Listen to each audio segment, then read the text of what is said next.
Vamos abrir a palavra de Deus, irmãos. Vamos abrir em Lucas, Evangelho de Jesus conforme o relato de Lucas, capítulo 8.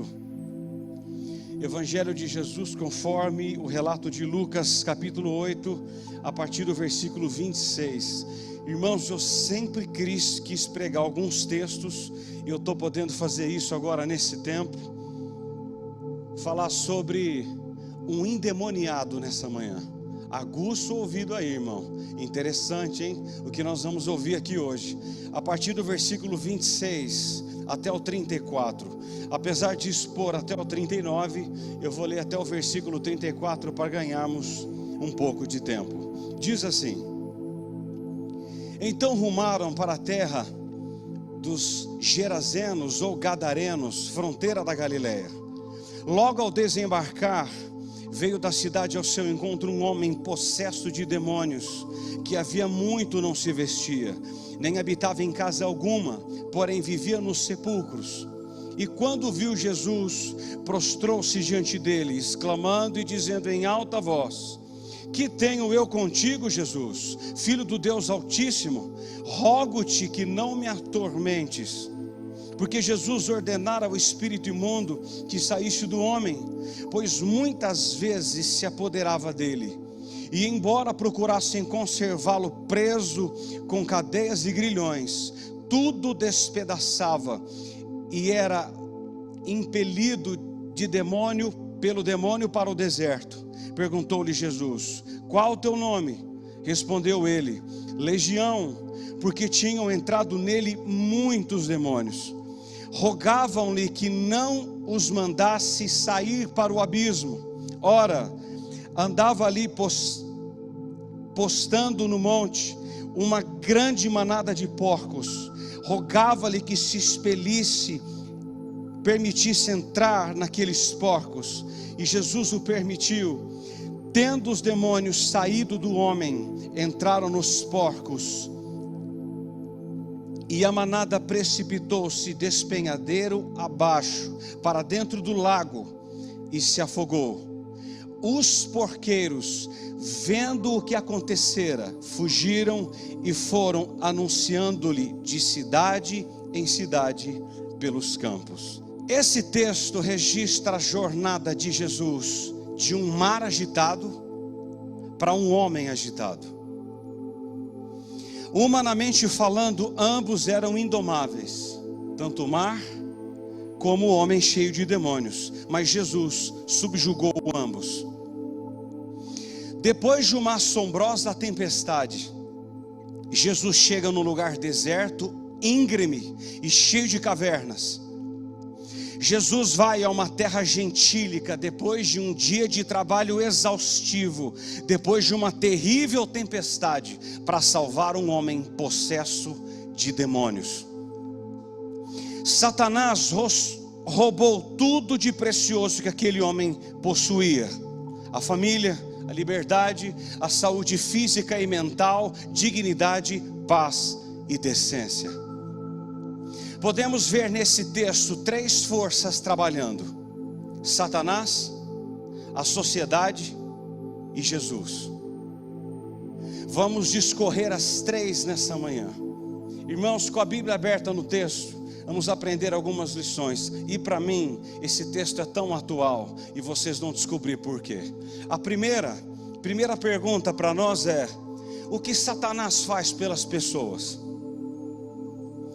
Na verdade, Satanás não faz nada pelas pessoas, faz contra elas. Se não, vejamos. A primeira coisa que ele faz é dominar as pessoas através da possessão. O versículo 27 que lemos, que veio ao encontro dele um homem possesso de demônios. O versículo 29, Jesus ordenara ao espírito imundo que saísse do homem, pois muitas vezes se apoderava deles. E o 30, Jesus perguntou: Qual é o teu nome? Ele diz: Legião.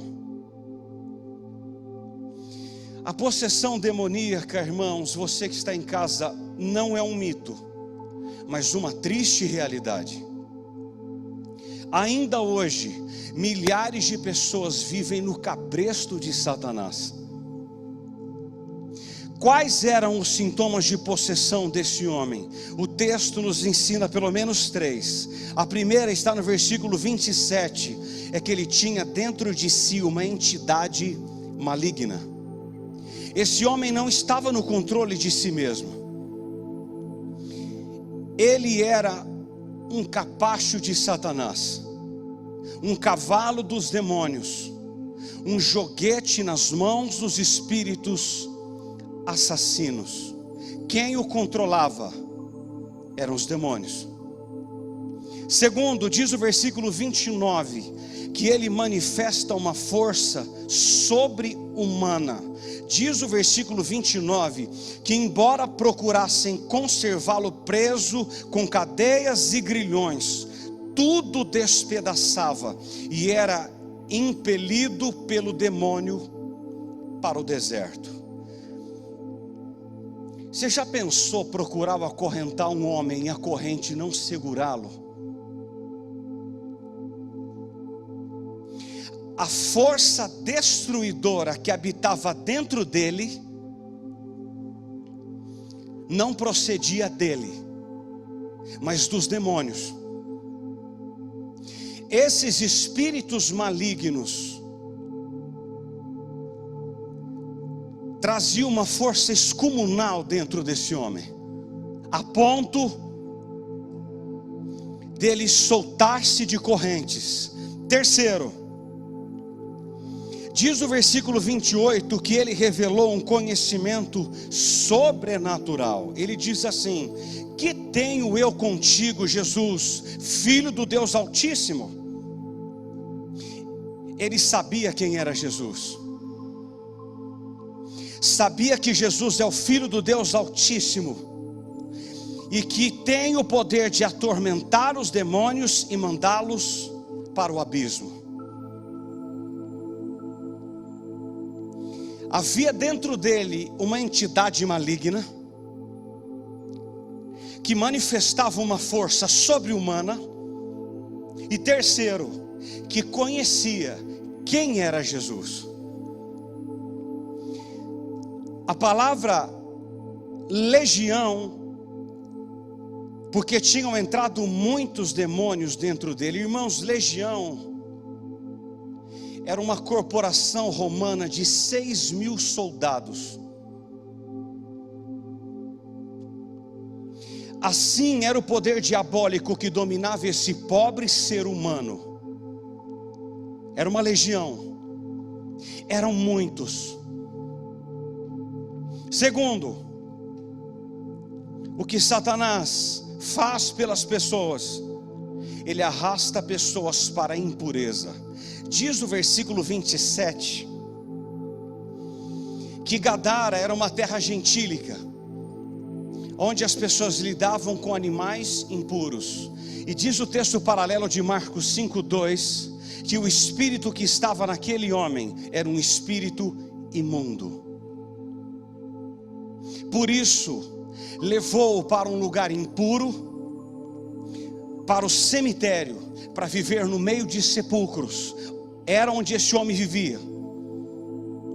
Os espíritos malignos ainda hoje levam as pessoas para se envolverem com tudo que é imundo. Satanás faz isso até hoje. Ele leva pessoas a lugares que Deus não mandou ir, a fazer o que Deus não mandou fazer. Essas pessoas são escravas do pecado, e quem pratica o pecado é escravo do pecado. Terceiro, ele empurra as pessoas para uma vida sem pudor. Diz o versículo 27 que havia muito, não se vestia. Esse endemoniado há muito tempo não usava roupas. Ele tinha perdido completamente o senso da dignidade própria. Ainda hoje vivemos numa cultura saturada pela influência de demônios, que em vez das pessoas se cobrirem, elas tiram as roupas. Irmãos, cada dia mais pessoas estão tirando as roupas, em vez de se vestirem. As roupas estão cada vez menores e sumindo do corpo. Isso tem nome: Satanás. Isso tem influência: Satanás.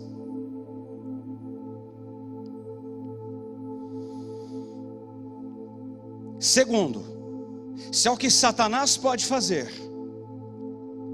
o que Satanás faz? Domina por meio da possessão. Ele arrasta pessoas para a impureza. E terceiro, ele empurra pessoas para uma vida sem pudor, para fazerem o que querem, quando querem e como querem. Satanás faz isso. Segundo, vamos ver agora o que a sociedade pode fazer pelas pessoas. Há 3 coisas a considerar aqui. A primeira: a sociedade afastou o homem do convívio social. Diz o versículo 27 e 29 que os homens jogaram aquele homem em cadeias. O máximo que a sociedade pôde fazer por esse homem foi tirá-lo de circulação e enviá-lo para o deserto. Arrancaram-no da família e da cidade. Desistiram do seu caso e consideraram-no como uma causa perdida. Os homens fazem isso até hoje. Eles consideram outros homens como perdidos. Desiste, irmã, não adianta mais. Já ouviu isso alguma vez? É um perdido. Joga num asilo, ou então deixa tudo acontecer lá. É perdido. Já ouviu isso? Segundo, o que os homens fazem pelas pessoas? A sociedade acorrentou o homem. Diz o versículo 29 que ele estava preso em cadeias e grilhões. A prisão foi o melhor remédio que encontraram para deter um homem possesso. Colocaram cadeias em suas mãos, mas diz o texto que a prisão não pôde detê-lo.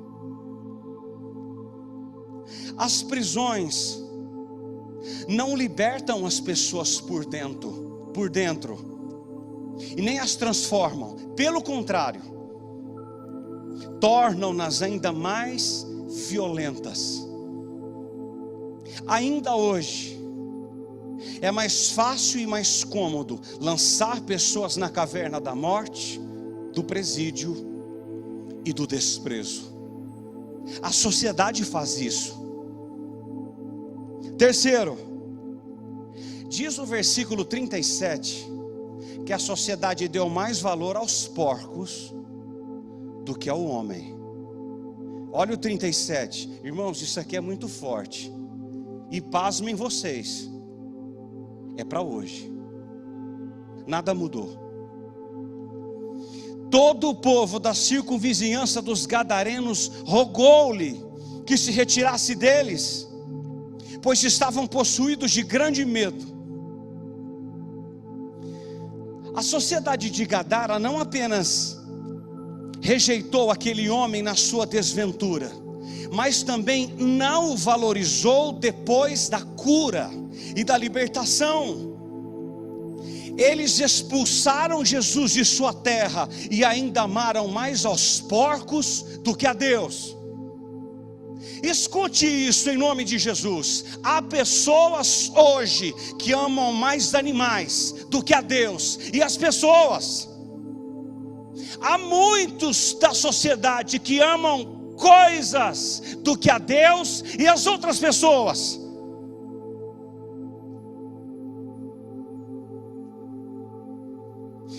os porcos valiam mais do que uma vida. O que a sociedade faz? Arrasta e tira do convívio social, acorrenta o homem. E terceiro, ela ama mais bichos que pessoas e que a Deus. Eu vou dizer uma coisa: há homens que amam mais cachorros do que filhos. Há pessoas que amam mais passarinhos do que filhos.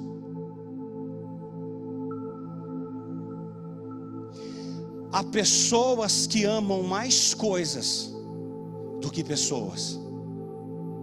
Nós estamos vivendo uma sociedade exatamente assim. Usamos as pessoas e amamos as coisas. Nada mudou.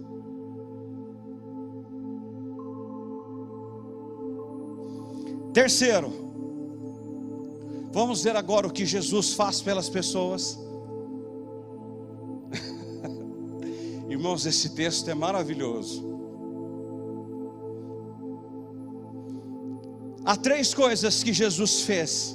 Irmãos, eu podia expor o texto de Marcos 5, ele é mais completo do que o texto de Lucas 8 e o de Mateus, mas por causa do tempo, eu estou expondo Lucas, e bem rápido, aliás. Terceiro, o que Jesus faz pelas pessoas. Primeiro, Jesus liberta o homem da escravidão dos demônios. A partir do versículo 29 até o 34, Jesus livra o homem. 1 João 3,8 diz que ele se manifestou para destruir as obras do diabo. Destruir. Até os demônios estão debaixo de sua autoridade. Mediante a autoridade da palavra de Jesus, a legião de demônios bateu em retirada e o homem escravizado ficou livre. Jesus é o atormentador de demônios e o libertador de homens. Onde Jesus chega, sabe o que os demônios fazem? Pois não, Senhor. Tu mandas. O Senhor manda e nós obedecemos. Segundo, Jesus devolveu a esse homem a dignidade da vida. 3 fatos nos chamam a atenção aqui. O primeiro está no versículo 35 que não lemos. O homem estava sentado aos pés de Jesus. Então saiu o povo para ver o que se passara e foram ter com Jesus. De fato, acharam um homem que se saíram os demônios, vestido em perfeito juízo, assentado aos pés de Jesus. Eita, meu Pai! Aquele que vivia perturbado, correndo dia e noite, sem descanso para a mente e sem repouso para o corpo, agora está quieto, assentado e sereno aos pés do Salvador.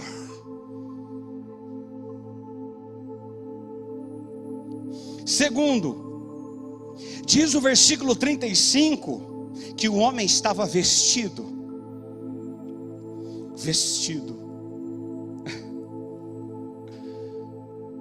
Esse homem havia perdido o pudor e a dignidade, pois ele andava nu. Havia muito que não se vestia. Agora que Jesus o transformou, o primeiro expediente foi vestir-se e cuidar do corpo e apresentar-se com dignidade. Irmãos, a prova da conversão é a mudança. Quem encontrou Jesus, põe roupas. Quem encontrou o Messias, se veste.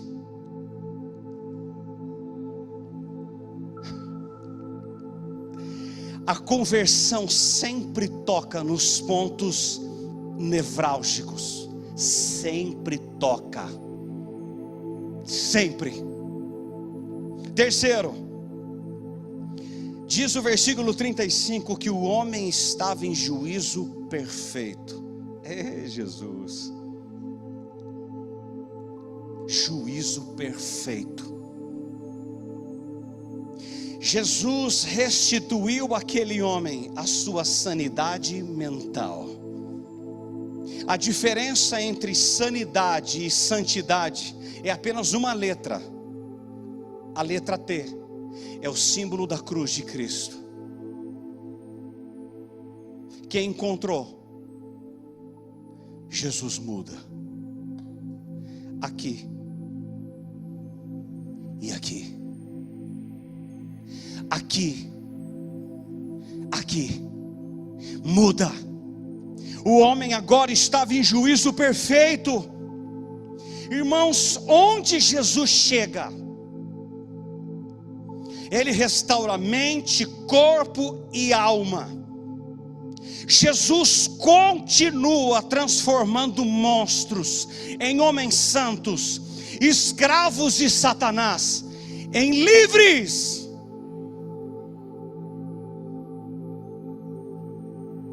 Santos. Ele ainda continua quebrando correntes, e louvado seja o nome do Senhor por isso.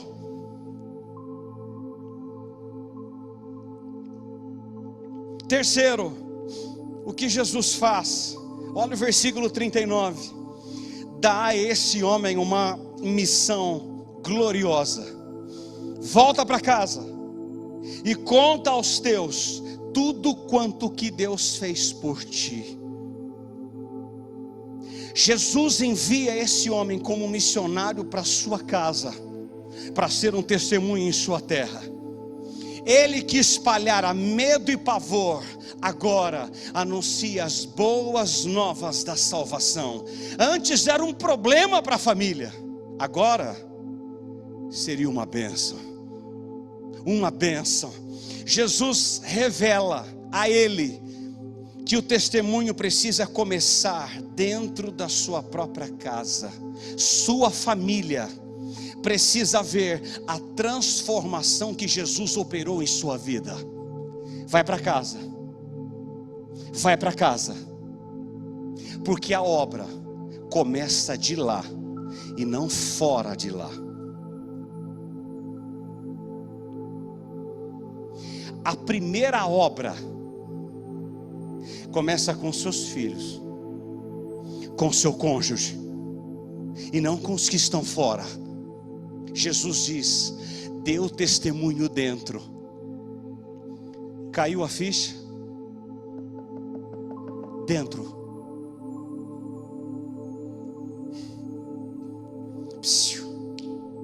É dentro. Para os seus filhos, para sua esposa, para o seu esposo. Agora, eu encerro.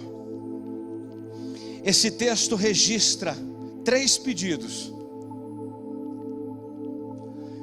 Os 2 primeiros foram prontamente atendidos por Jesus, mas o último foi indeferido por ele. Se não, vejamos. Jesus atendeu o pedido dos demônios. Olha o versículo 28. Que tenho eu contigo, Jesus, Filho do Deus Altíssimo, rogo-te que não me atormentes. 31. Rogavam-lhe que não os mandasse sair para o abismo. 32. Ora, andava ali postando no monte uma grande manada de porcos. Rogaram-lhe que se lhes permitisse entrar naqueles porcos, e Jesus o permitiu. Sabe o que me chama a atenção aqui no texto? É que os demônios pediram, e pediram encarecidamente. Eles não queriam ser atormentados no versículo 28, nem enviados para o abismo no versículo 31, e nem para fora do país, como diz Marcos 5:10, mas para a manada de porcos que pastava pelos montes, como diz o versículo 32. Agora a pergunta que não se cala é: por que Jesus atendeu o pedido dos demônios? Você já fez essa pergunta para você alguma vez? Por quê? Por pelo menos 5 motivos óbvios. O primeiro, para mostrar o potencial destruidor que habitava dentro daquele homem. Segundo, para revelar àquele homem que o poder que o oprimia havia sido vencido. Aí nós entendemos João 8:36. Se o Filho, pois, vos libertar, verdadeiramente sereis livres. Terceiro, para mostrar à população de Gadara que para Satanás um porco tem mais valor que um homem. Quarto,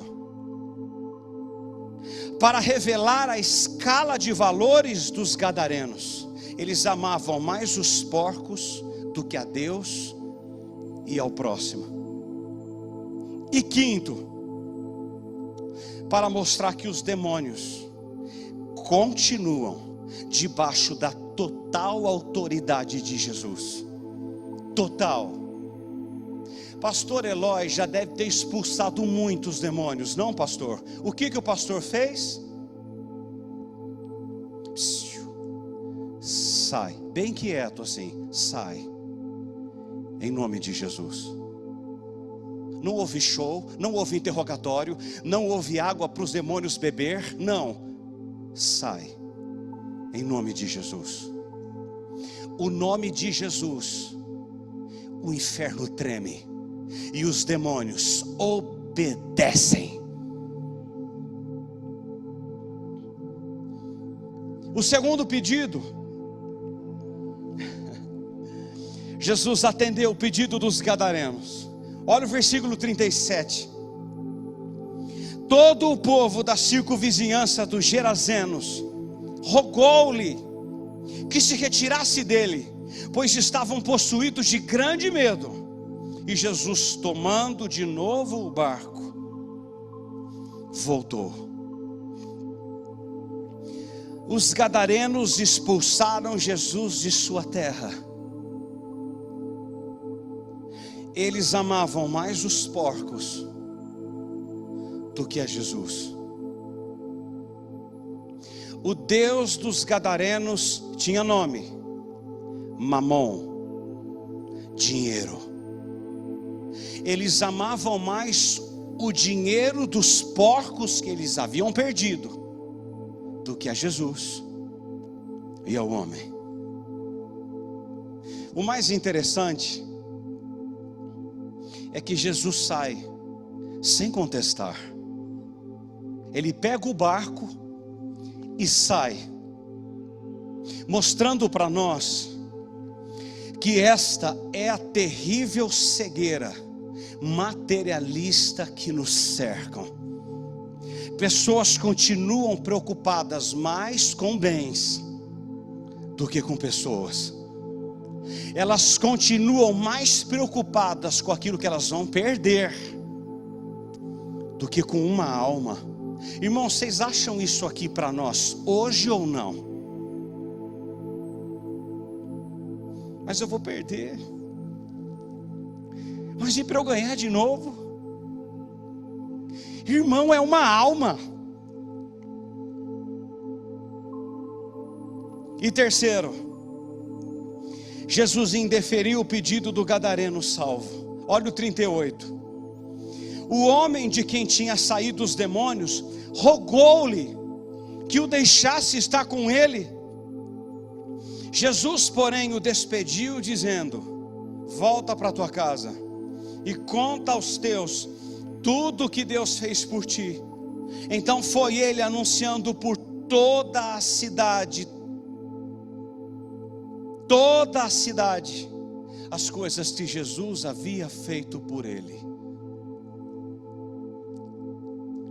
O gadareno, agora liberto, curado e salvo, quer por gratidão seguir a Jesus, mas Jesus não lhe permite. Não, volta para sua casa. E por quê? Por duas coisas, e eu encerro. Aguça. Primeiro, porque a família precisa ser o nosso primeiro campo missionário.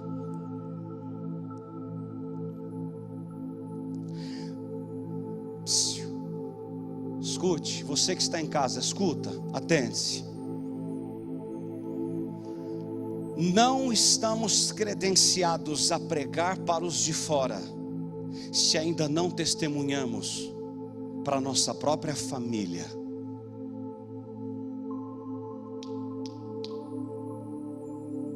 Ouviram?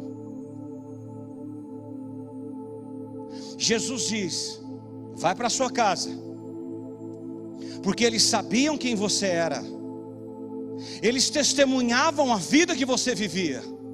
Agora, transformado, curado e salvo, volta para lá e mostra para eles o que eu fiz em você e por você.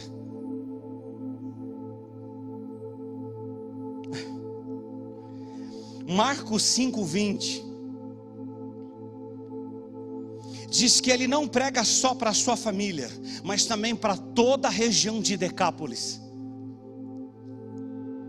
Decápolis era uma cidade, era uma liga de 10 cidades helênicas: Citópolis, Filadélfia, Gerasa, Pela, Damasco, Necata, Dion, Gadara e Hippo. Sabe o que isso significa? Esse homem torna-se luz no meio da escuridão para 10 cidades. Ele torna-se o primeiro missionário em 10 cidades. Isso é para nós. Volta para tua casa e mostra o que eu fiz por você de Jesus. Dê testemunho para os de dentro primeiro, depois tu darás para os de fora. Irmãos, isso é uma pelica tão gostosa de Jesus para nós. Vocês entenderam isso? Não adianta rodopiar, não adianta falar línguas, não adianta cantar bonito, não adianta pregar bonito e citar 700 versículos de cor, mas Jesus diz: volta para sua casa e dê testemunho. O seu filho anseia em ver aquilo que você canta e aquilo que você prega. A sua mulher de Jesus anseia ver o que você tanto fala para outras pessoas de Jesus. O seu esposo, mulher, anseia ver aquilo que você tanto posta no Facebook, aquelas frases bonitas de receitas de bolo. Viva o que você coloca lá de Jesus. Mostra para eles. Edilson, mostra para Cíntia de Jesus. Eu preciso mostrar para Luciana aquilo que eu prego, aquilo que eu canto. Ela precisa ver se aquilo que eu canto e prego está em coerência com a Escritura, com aquilo que eu falo. Vocês estão respirando ainda nessa manhã? Esse é Jesus. Desculpa usar você, tá, Edilson? A gente é amigo, eu posso dizer. E segundo, porque Jesus indeferiu o pedido do homem? Porque Jesus sabe o que é melhor para nós e onde devemos estar. O homem queria ir para cá. Jesus diz: não, é para lá.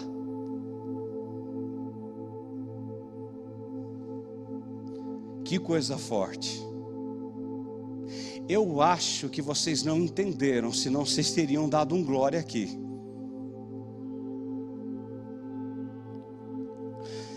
Devemos nos submeter às escolhas do Senhor e não às nossas.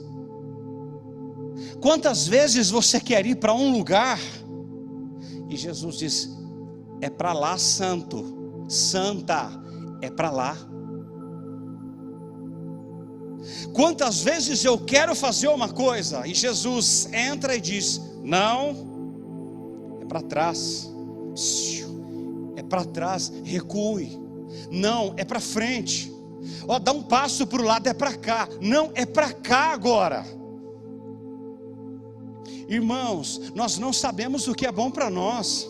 A Bíblia mostra isso em vários lugares. Ele sabe o que é bom para você. Ele sabe o que é bom para mim.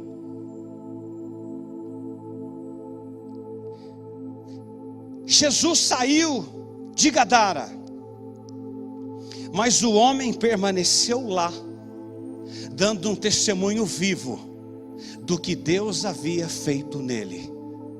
O que Satanás pode fazer por você? Matar. O que a sociedade pode fazer por você? Prender você, acorrentar você e amar mais os cachorros do que a você.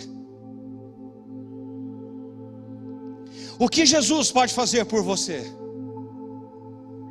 Livrá-lo de todos os demônios e livrá-lo e dar uma nova vida, dar a você novas roupas, dar a você um juízo perfeito e dar a você uma outra missão. Jesus continua fazendo isso hoje, irmãos. Hoje Jesus continua recalculando rotas até hoje. Quantas vezes nós erramos a rota, e aí você ouve a voz do Espírito Santo dizendo assim: recalculando rota, recalculando rota, porque você errou e eu também posso errar. Mas Ele dá a você e a mim uma nova rota, um novo caminho, uma nova direção e diz: agora você está livre, viva e dê testemunho para a glória do meu nome.